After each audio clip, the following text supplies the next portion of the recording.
Welcome to Applaud Tutorials.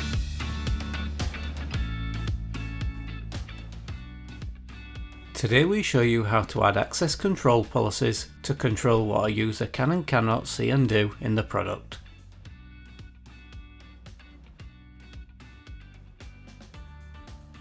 Head to Models from Admin Home. Select the model you want to add access control policies to. In this example, we're using a custom model webinar. You land on the schema page. From here, head to the Access Control tab. Under Policies, select the role that you want to set access controls for. In this example, we want managers, tenant admins, and experienced designers to have the ability to view, create, update, and delete data within this model. The Filters option gives a No Data Available response if you haven't set up any filters in the section below Policies.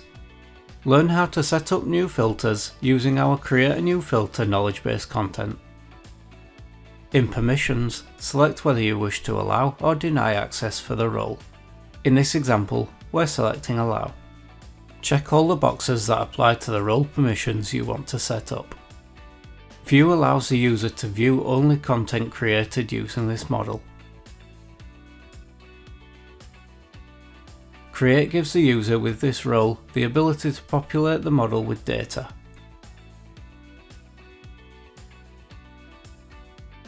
Update allows the user to make changes to the content.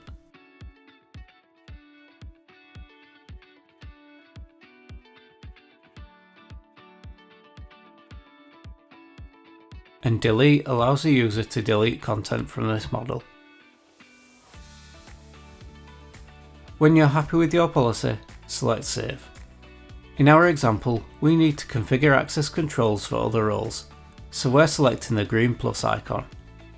Continue to do this for your other roles until you're happy that your users can access everything they need. Many templates come with pre-configured access control policies to ensure functionality and content can be used and seen by the right users. Next time you install a template, check out the access controls before you play around with its contents. Congratulations! You have successfully completed this tutorial. Learn more at Applaud Academy or check out our knowledge base at support.applaudsolutions.com.